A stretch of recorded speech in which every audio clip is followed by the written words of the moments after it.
முல்லைத்தீவில் தொழிற்பயிற்சி நிலையங்கள் சிலவற்றை ஆரம்பித்து வைப்பதற்கான நிகழ்வொன்று அண்மையில் நடைபெற்றது.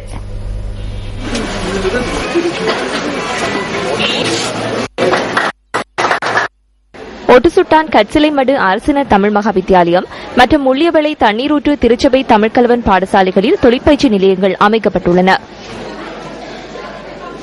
பேராசிரியர் ராஜீவ விஜயசிங்க தலைமையில் இந்த தொழிற்பயிற்சி நிலையங்கள் ஆரம்பித்து வைக்கப்பட்டன.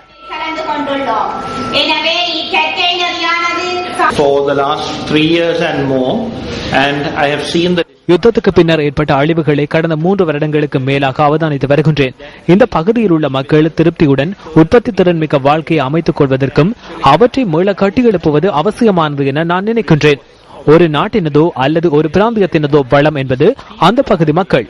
அதன் காரணமாகவே அப்பகுதியில் உள்ள மக்களின், முக்கியமாக இளைஞர்களின் திறன்களை விருத்தி செய்வது மிகவும் அவசியமான ஒன்று.